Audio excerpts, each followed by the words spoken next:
로마서 9장, 10장, 11장 이 세 장의 내용은 일관된 주제를 가지고 있습니다. 그것은 이스라엘의 불신앙의 문제를 다루며 하나님의 절대적인 주권과 인간의 책임의 관계를 이 이스라엘의 불신앙이라는 주제를 가지고 다루고 있는 것입니다. 이스라엘의 불신앙의 모습을 보며 사도 바울은 안타까웠습니다. 그리고 그들이 구원받기 위해서라면 자신이 저주를 받을지언정 감당하고 싶다고 했습니다. 동족 이스라엘의 구원을 위해 그는 기도했습니다. 하나님께서 택하신 이스라엘이 왜 이런 불신앙 가운데 처해 있는 것일까? 이러한 이스라엘의 안타까운 현실은 중요한 신학적인 질문들을 만들어 냈습니다. 그리고 바울은 그것을 로마서 9장, 10장, 11장에 걸쳐서 여러 의문을 던지며 대답해 가고 있습니다. 9장에서 던진 질문은 하나님의 약속은 파기되었는가라는 질문이었습니다. 하나님의 택함을 받아 부르심을 받은 이스라엘이 이렇게 불신앙 가운데 처해 있다면 하나님의 약속이 파기된 것인가? 대답은 아니다. 하나님의 약속은 결코 혈통을 따라 이루어지는 것이 아니었다. 육신으로 아브라함으로부터 태어난 혈통적인 백성들을 하나님이 구원하시는 것이 아니었다. 똑같은 혈통이라도 약속을 따라 태어난 이들, 하나님의 약속을 믿음으로 반응한 이들과 또한 하나님의 절대적인 선택에 따라서 그 백성이 구성되었을 뿐이다. 육신의 혈통이 아니라 하나님의 전적인 선택과 그리고 그 하나님의 선택에 믿음으로 응답하는 이들이 바로 하나님의 백성을 구성하였다. 하나님의 약속은 파기된 것이 아니라 하나님의 약속이 올바로 지금 진행되고 있는 것이다. 두 번째 질문은 하나님이 전부를 구원하시지 않고 이렇게 일부분만을 택하여 구원하시고 또 다른 이들에게 그 구원이 증거되도록 하시는 것은 불의한 것이 아닌가라는 질문이었습니다. 결코 아니다. 왜냐하면 모든 이들이 구원받아 마땅한 이들이 아니라 심판과 멸망받아 마땅한 이들이기 때문이라는 것입니다.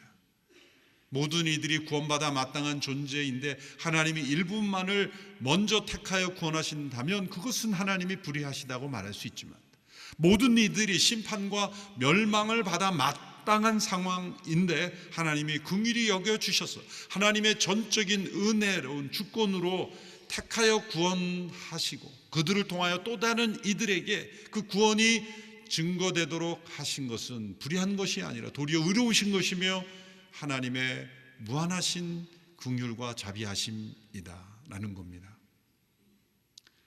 그럼에도 불구하고 여전히 이스라엘이 불신앙 가운데 처해 있는 이유는 무엇인가? 그것은 인간 안에 있는 완악함 때문이다라는 겁니다.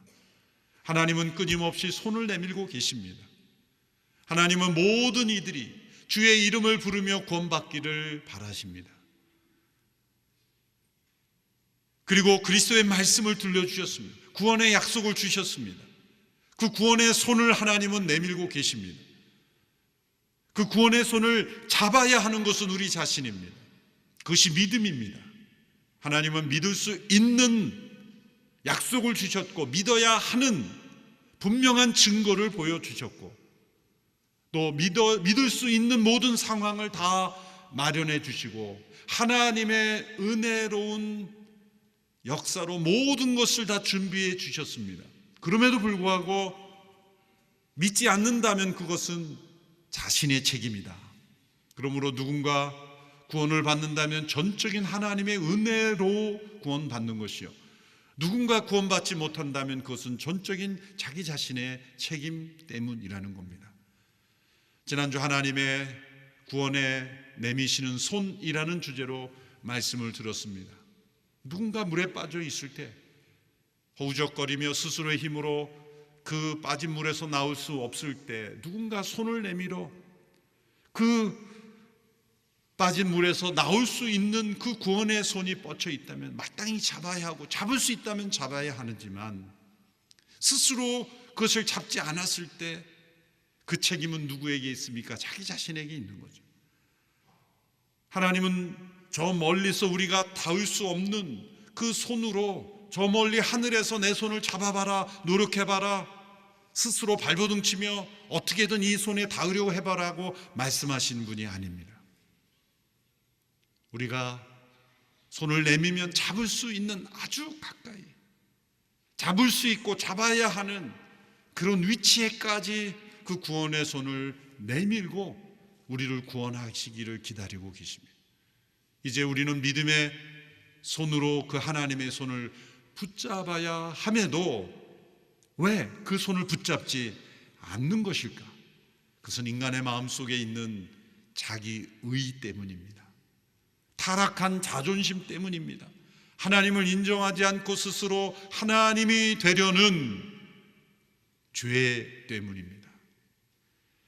믿음은 자기 의를 내려놓고 하나님의 의를 받아들이는 통로입니다. 믿음은 자신을 부정하게 합니다. 하나님을 나의 창조주요 구원자로 맞이하게 하는 것입니다. 그것이 믿음의 손이요, 하나님의 구원의 손을 붙잡는 것입니다. 그럼에도 여전히 그 하나님의 구원을 믿음으로 받아들이지 않는 이들이 있다는 것이 얼마나 안타까운 일입니까? 하나님이 전능하시다면서요, 하나님이 모든 것을 하실 수 있으다면서요, 그렇다면 저렇게 완악한 이들도 하나님이 변화시켜야 하지 않습니까? 다 구원해야 되지 않습니까? 하나님은 그렇게 일하고 계십니다. 완악한 이들을, 그 마음을 변화시키기 위해 때로 고난도 주시고 재난도 주시고, 그들의 스스로 인생을 살 수 없다는 것, 스스로의 자기 의가 얼마나 허무하다는 것을 깨닫게 하기 위하여 하나님은 역사를 통해, 상황을 통해, 개인의 관계를 통해, 때로는 육신의 아픔을 통해서 끊임없이 손을 내밀고 계십니다. 우리가 겪고 있는 이 코로나 팬데믹도 하나님께서 내미시는 구원의 손의 한 형태입니다. 전 세계적인 이 재난을 통해 하나님께서 인류를 낮추시고 끊임없이 높아지는 무엇인가 새로운 기술이 발전되고 무엇인가 개발이 되고, 그리고 우리가 무엇인가를 계속해서 해나가고 있으면 인간이 스스로 무엇인가를 이루고 있다는 착각 속에 빠져서 하나님을 계속 잊어버리고 있는 이때에 하나님께서 제2의 바벨탑 사건과처럼 이 코로나 팬데믹을 통해 멈추게 하시고 낮추게 하시고 하나님을 바라보도록 하시고 구원의 손을 잡을 수 있도록 하시는 거예요. 이 코로나 기간 동안에 전 세계적으로 믿는 이들이 많아지고 있다는 것, 우리 지난주 서빙고에서 제가 설교했지만 대국 CGN TV를 통해서 예수님을 믿겠다고 찾아오는 이들이 수백 명씩 된다는 거예요. 자발적으로.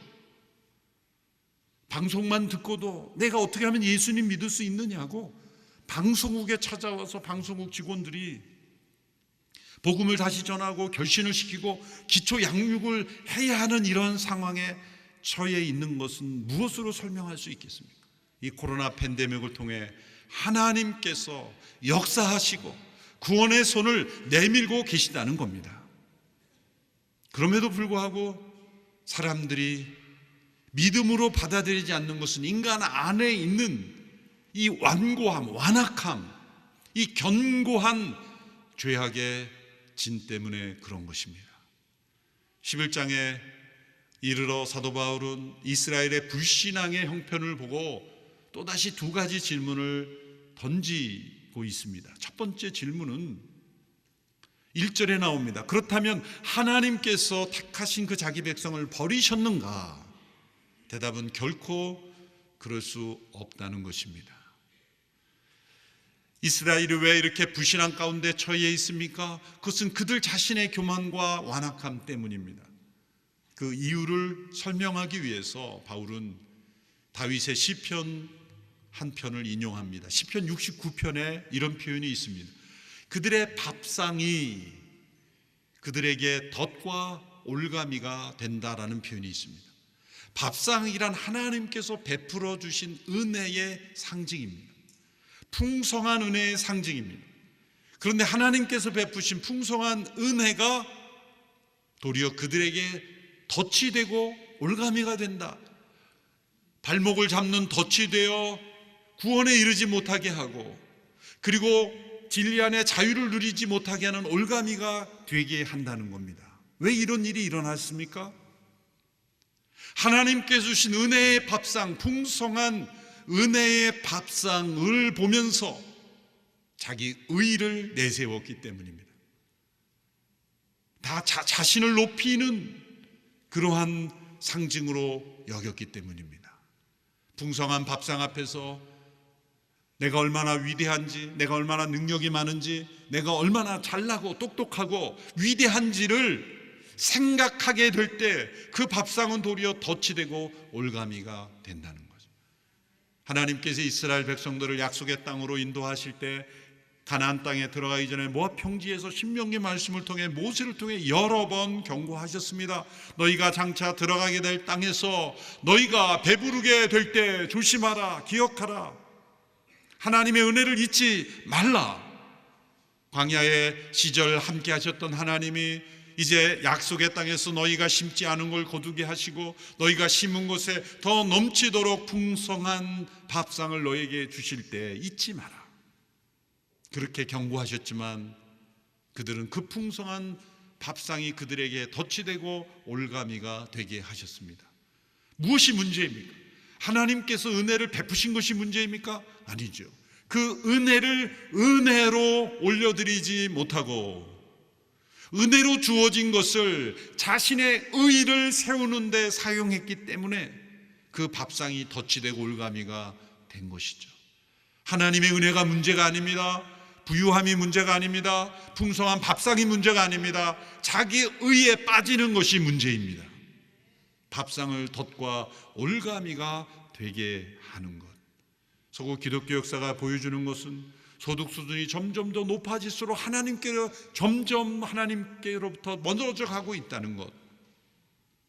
가난하고 궁핍하고 어렵고 힘든 시절에는 자기 의를 내세우지 않고 겸손히 하나님과 동행했던 이들이 어느덧 밥상이 점점 풍성해질수록 자기 의가 나타나 하나님의 은혜를 잊어버리게 되는 모습, 그것이 이스라엘의 역사 속에 나타났다는 것입니다.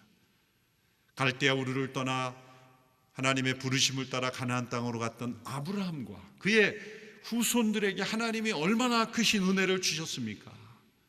그들의 노력으로 그러한 풍성함을 누릴 수 있었습니까? 그들이 잘나서 큰 민족을 이룬 것입니까? 다 하나님의 나라와 영광을 나타내기 위하여 하나님께서 그들과 함께 하셨을 뿐임에도 그들은 자기 의에 빠져버린 것입니다.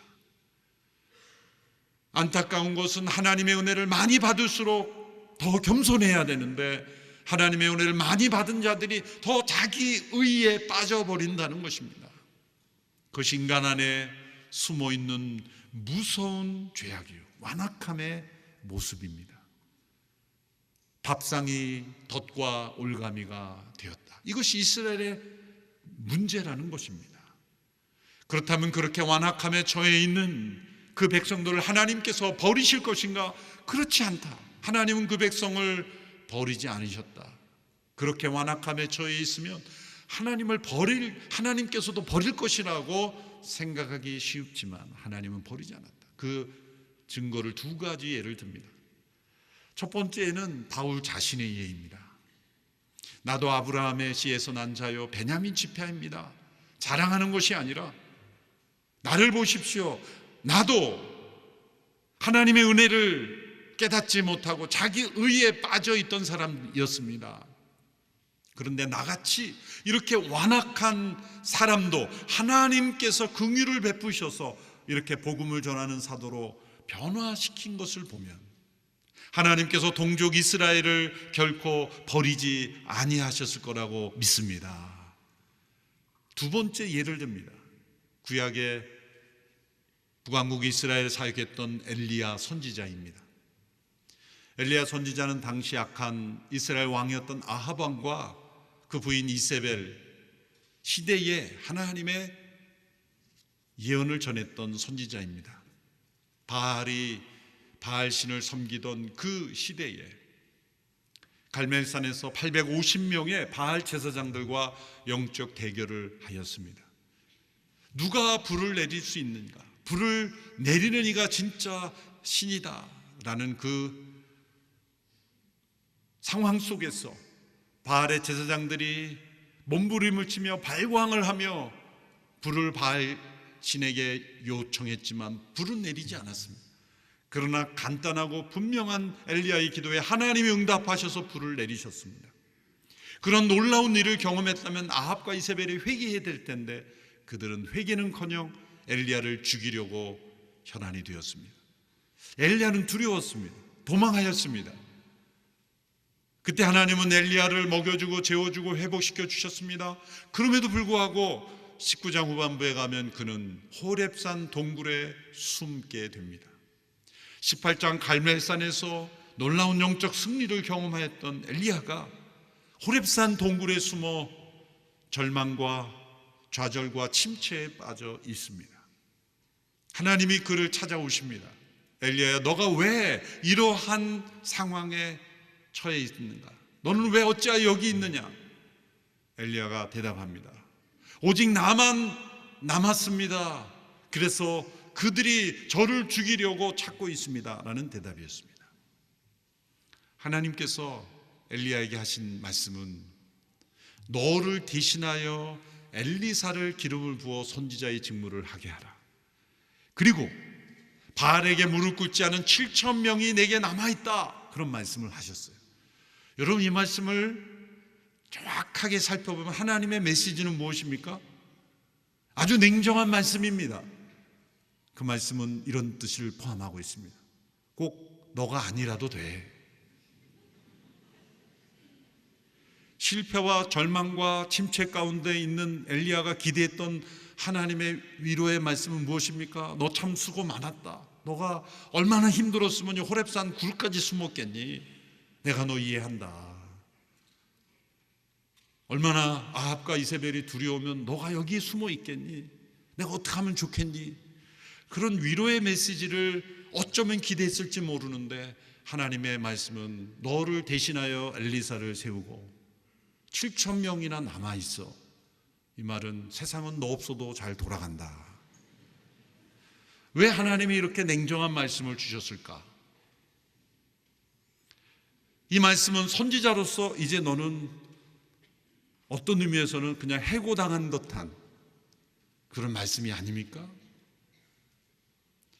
엘리야에게 필요한 것은 어린애 같은 영혼을 얼러주고 그래 너가 얼마나 힘들었니? 그런 위로일 것 같은데 엄중하게 하나님께서 엘리야의 문제를 지적해 주신 겁니다. 엘리야가 왜 이런 영적 침체에 지금 빠져 있습니까? 자기 의에 빠져 있는 거예요. 대답은 엘리야의 말 속에 숨어 있어요. 오직 나만 남았습니다. 사실이 아닌 거죠. 7,000명의 바알에게 무릎 꿇지 않는 영적 의인이 남아있고 엘리사도 있고 있는데 오직 나만 남았습니다. 이것은 하나님의 사람이 나밖에 없는 것 같고 그리고 나만 이 일을 할 수 있는 것 같고 나를 통해서만 해야 되고 자신이 너무나 중요해진 것이 엘리야의 문제예요. 자기 의에 빠지면 자기가 너무 중요해진 거. 자기 의에 빠진 사람의 마지막 착각은 뭡니까? 자신이 세상에 없으면 세상이 안 돌아갈 것 같은 착각이 이 세상 불쌍해서 어떡하나 내가 없는데 이런 착각까지 빠지게 되는 거예요. 거기에 대한 치료책은 뭡니까? 너 없어도 세상은 아무 문제 없어. 엘리야에게 정신을 차리게 해주는 거죠. 그 전에 하나님이 엘리야를 먹여주고 재워주고 이렇게 쓰다듬어 주면서 먼저 회복을 시켜주셨죠. 회복시켜준 이유가 이 말씀을 하시려고. 그래도 하나님은 시간차를 두고 진실을 말씀해 주시는 거죠. 하나님께서 엘리야의 그 문제를 지적하시며 자기 의에 빠진 이 엘리야의 모습이 사실은 동족 이스라엘의 모습과 민족과 같다고 바울은 지적하고 있는 겁니다.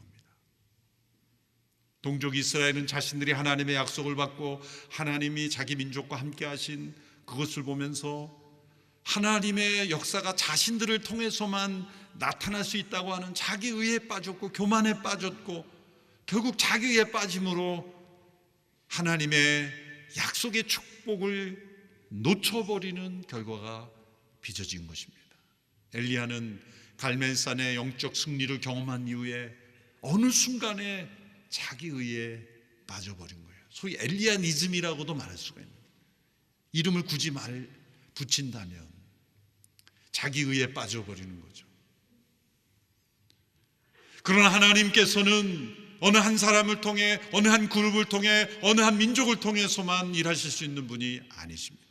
하나님께는 언제나 남은 자들이 있고 하나님이 예비하신 하나님의 사람들이 있습니다. 하나님은 아무리 능력이 많아도 교만한 자를 통해서 일하시지 않습니다. 아무리 능력이 부족해 보여도 하나님이 쓰시는 통로는 겸손하고 정결한 사람입니다. 자기 의가 없는 사람입니다. 오직 은혜로 엘리야가 어떻게 갈멜산에서 불을 내릴 수 있었습니까? 그에게 초자연적인 능력을 일으킬 수 있는 능력이 있었던 것입니까? 아닙니다. 하나님의 은혜뿐이요, 하나님의 부르심 때문에 순종하여 말씀을 전했을 때 하나님의 통로가 된 것뿐이죠. 그전에는 아합과 이세벨이 악하지 않았습니까? 갑자기 악해졌습니까? 그게 아니죠. 그전에도 아합은 악했어요. 그런데 담대하게 갈멜산에 대결에 나갔던 사람이 왜 갑자기 위협한다고 호렙산 굴에 숨어 있는 거죠? 이러한 과도한 절망, 과도한 열등감, 과도한 침체는 교만입니다. 과도한 절망은 그 이면에 과도한 자기 의가 있는 겁니다. 그래서 이 열등감과 교만은 동전의 앞뒤면과 같은 거예요. 열등감이 아주 심한 사람은 아주 교만한 사람이에요. 영적 침체에 심하게 빠지는 것은 자기의가 그만큼 높을 수 있다는 거예요. 자기가 없는 사람은 넘어질 것이 없으니 아프지도 않아요. 제가 오래전에 했던 이야기지만 다시 한번 하는 것은 하 목사님이 저희 부교육자 몇 명과 함께 오래전 일입니다. 20몇 년 전 일이니까 식사를 하는데 어느 목사님이 뜬금없이 이런 푸념을 하는 거예요. 목사님, 저는 영어도 못하고, 그러면서 주절주절 푸념을 하는 거예요. 근데 목사님 식사를 하시다가 슬퍼하지 마 그러는 거예요. 위로해 주시는 거예요. 사실이잖아. 정확하게 엘리야를 다루시는 거예요.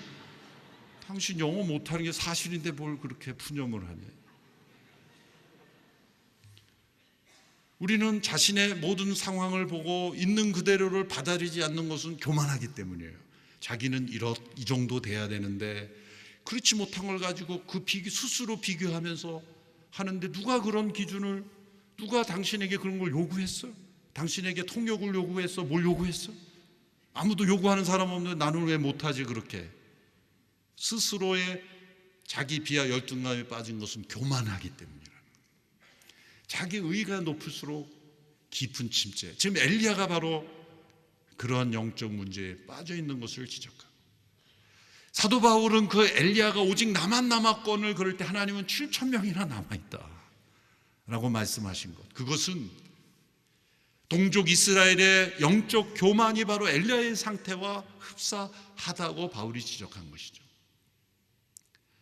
하나님은 언제나 남은 자들을 통해서 역사하고 계시다. 그러므로 바울 자신의 예도 그렇고, 그리고 엘리야처럼 나만 남았다고 생각하는데 그게 아니다. 남은 자들이 있다. 하나님은 그 백성을 버리지 않으셨다. 두 번째 질문을 던집니다. 11절에서 그렇다면 그들이 완전히 내버려야 할 정도로 넘어진 것인가?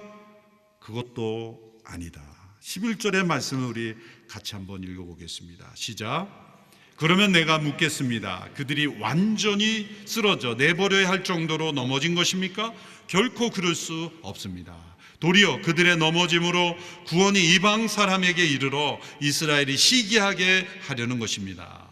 이 11절에서 24절까지 이 이스라엘의 넘어짐, 자기 의에 빠져 교만하여 밥상이 덫과 올가미가 되어버린 이 이스라엘의 넘어짐에 대한 신비로운 해석이 등장합니다. 참 신비롭습니다.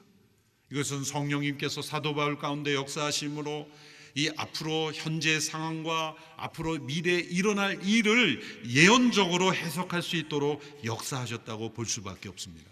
그것은 이스라엘의 넘어짐은 끝이 아니다, 이러한 상황으로 역사가 끝나지 않는다, 이것은 일시적인 것이며 목적이 있으며 그리고 더 큰 하나님의 복을 만드는 통로가 될 것이며, 지금의 이스라엘 넘어짐은 하나님의 축복의 사슬의 한 부분이 될 것이라는 겁니다.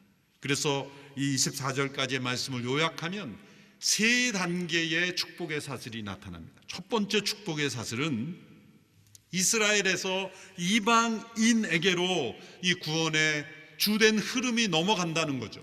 이스라엘이 부러졌습니다. 이스라엘의 나무가지들이 부러짐으로 거기에 접붙임을 하게 되었다. 이방인들이 이스라엘의 부러짐이 접붙임의 계기가 되어서 이스라엘에게 임한 이 하나님의 언약의 축복이 이방에게로 흘러가게 되었다는 것입니다. 이스라엘을 참 올리브나무라고 비유하고 이방인들을 돌 올리브나무라고 말하는데, 돌로 만들었다는 게 아니라 우리말로 이렇게 가짜는 아닌데 영양가 없는, 그리고 상품 가치가 없는 그러한 나무 열매를 가리켜 돌이라는 이름을 붙인 거예요. 유대인들을 참이라고 우리를 돌이라고 해서 좀 기분 나쁘긴 하지만 이것은 하나님의 구원 역사의 순서를 의미하는 것이지 우리가 가짜라는 의미는 아니죠.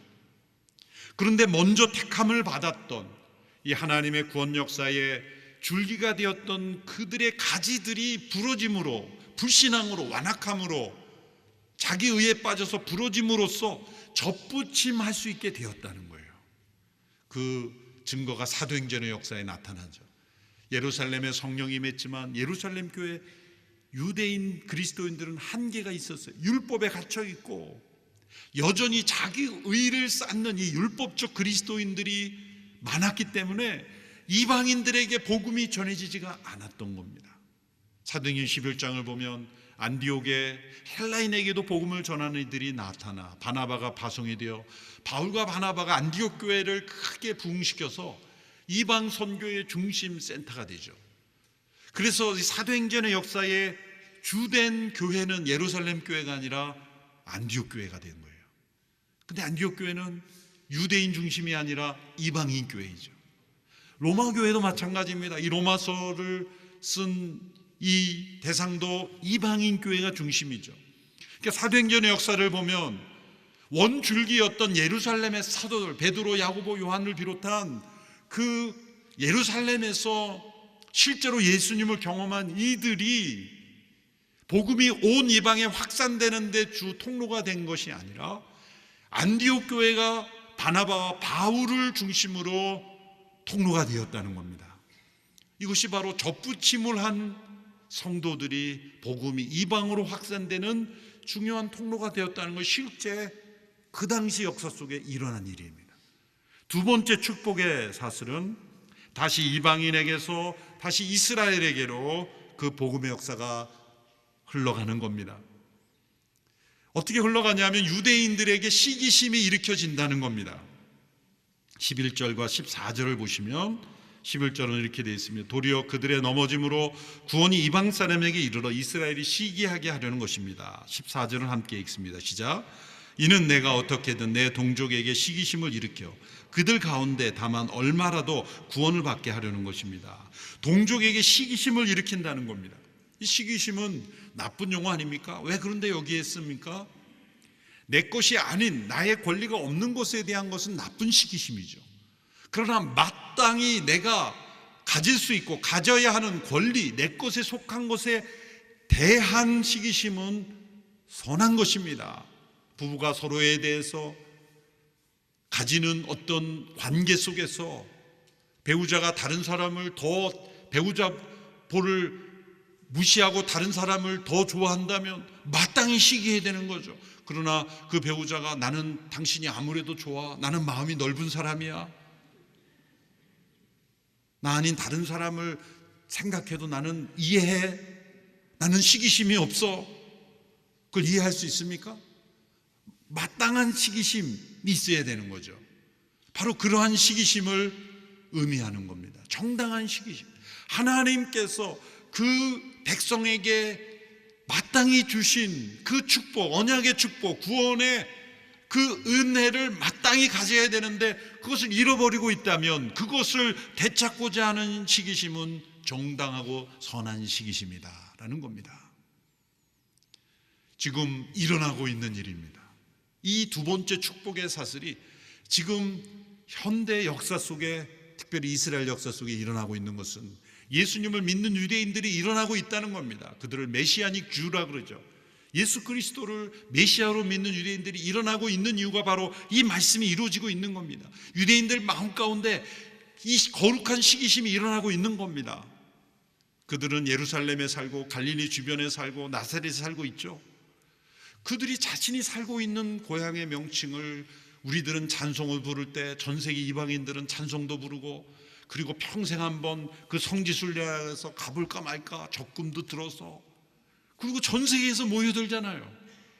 전 세계에 모여든 사람들이, 우리나라 사람들도 서울의 남산도 안 올라가 본 사람이 예루살렘에 가보겠다고 그러고, 저 낙동강 물도 안 가본 사람이 요단강 물은 퍼온다 그러고, 도대체 왜 그러는 걸까 이 사람들은? 우리는 갈릴리를 늘 바라보며 갈릴리에서 식당도 하고 먹고 사는데 저 사람들은 그 갈릴리 호수에 와서 배 타고 눈물 흘리며 예배드리고, 도대체 저들은 왜 저러는 것일까? 그 유대인들이 전 세계에서 모여드는 그리스도인을 보고 시기심이 일어나는 거죠. 그래서 다시 유대인에게도 복음이 전 세계로 흘러간다. 근데 말씀대로 이루어지고 있다는 거예요. 세 번째 축복의 사실은 또 다시 이제 이스라엘에게서 다시 이방인으로 흘러가는 축복의 사실, 이것은 아직 이루어지지 않았다고 봐요. 이거는 앞으로 미래에 이루어질 사건이라고 저는 봅니다. 그러므로 예언적 고백이라고 말할 수가 있습니다. 이것은 이 이스라엘의 충만한 구원이 이루어짐으로 또다시 열방에 더 큰 부요함의 역사가 일어나게 된다. 마지막 최후의 종말이 이르기 전에 이런 이방인들의 부요함 구원이 이루어진다는 겁니다. 12절의 말씀 우리 같이 읽습니다. 시작. 그들의 넘어짐이 세상의 부요함이 되고 그들의 실패가 이방 사람의 부요함이 됐다면 그들의 충만함은 얼마나 더 큰 부요함을 가져오겠습니까? 이스라엘의 넘어짐이 끝이 아니다. 이스라엘의 넘어짐이 있다면 충만함이 있을 것이다 라는 겁니다. 그리고 이스라엘의 충만한 구원은 더 큰 이방인의 부유한 구원으로 전파될 것이다. 23절 24절에 보면 이런 말씀이 있습니다.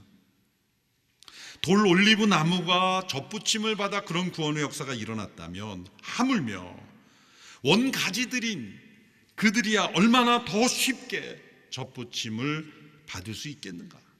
하나님은 잘려나간 상태로 버리시는 분이 아니다. 하나님은 그 가지들 중에 믿음으로 응답하는 자들을 다시 접붙이시는 하나님이시다. 한번 믿음을 거부하고 떠났다 그래서 너는 다시는 기회가 없다 그래서 완전한 멸망 가운데 버리시는 하나님이 아니라 최후의 심판이 있기 전까지 하나님은 끊임없이 다시 접붙이시고 또 접붙이심으로 그들을 구원하시려고 애쓰시는 하나님이시기에 그들이 다시 주께로 돌아올 기회가 남아있고 또한 그러한 일이 일어날 것을 사도 바울은 기도하고 있는 것입니다. 3단계의 축복의 사슬은 아직 이루어지지 않은 것으로 보이나, 그러나 이 바울의 예언적 고백이 성령 안에서 이루어지고 1단계, 2단계가 이루어졌다면 3단계도 이루어질 것이라 우리는 믿을 수가 있는 것입니다. 본문의 결론은 22절입니다. 22절 같이 읽습니다. 시작. 그러므로 하나님의 인자하심과 준엄하심을 생각해 보십시오. 넘어진 사람들에게는 준엄하심이 있으나 만일 그대가 하나님의 인자하심 안에 머물면 그분의 인자하심이 그대에게 있을 것입니다. 그렇지 않으면 그대 역시 잘려나갈 것입니다. 바울은 이방인들이 자랑하고 교만하지 않도록 유대인들의 예를 들어서 하나님이 원가지도 이렇게 아끼지 아니하셨다면, 자기 의를 내세우고 믿음으로 은혜 앞에 겸손하지 않으면 하나님은 언제든지 그 자리를 차리실 수 있다. 그러므로 하나님의 준엄하심을 기억하라. 또 이방인들에게 베푸신 인자하심을 상기시켜주면서 유대인들에게 하나님의 이렇게 인자하신 분이니 언제든지 다시 접으실 수 있는 하나님의 줄 믿고 오라. 이렇게 하나님의 인자하심과 준엄하심을 함께 통합하여 구원에 이르도록 역사하고 있는 것입니다. 누군가 하나님의 인자하심 가운데 머문다면 그것은 전적인 하나님의 은혜입니다. 우리는 죄와 허물로 죽었고 하나님과 원수된 상태이고 그리고 자기 의에 빠져있는 우리들이지만 하나님의 크신 긍휼로 우리를 구원하셨기에 하나님의 전적인 은혜요, 우리는 믿음으로 예수님을 나의 구주로 영접하고 예수님과 연합함으로 하나님의 인자하심 가운데 머물 수 있게 되온 것입니다. 누군가 하나님의 준엄하신 심판 앞에 서 있다면 그것은 전적인 자신의 책임입니다. 왜냐하면 예수님을 통해 부어주신 하나님의 인자하심을 스스로 거부했기 때문에, 완악함으로 끝까지 거절했기 때문에 하나님의 준엄하신 앞에 서 있게 된 것이기 때문입니다. 우리 모두가 예수 그리스도 그분을 온전히 붙잡고 참포도나무 대신 그분께 붙어있는 가지가 되어서 하나님의 인자하심 가운데만 머무는 우리 모두가 되기를 축원합니다. 기도하겠습니다. 하나님의 인자하심이 우리 가운데 함께 하시니 감사합니다. 하나님의 크신 은혜로 우리를 구원하셨고 죄와 허물로 죽었던 저희를 다시 살려주셨음을 감사합니다. 우리의 행위가 아닌, 우리의 의로움이 아닌 오직 예수 그리스도의 십자가의 죽음으로, 그분의 의로우심으로 우리를 다시 살리시고 의롭다 하셨으니 믿음으로만 살아가는 우리들이 되게 하여 주옵소서. 예수님의 이름으로 기도하옵나이다.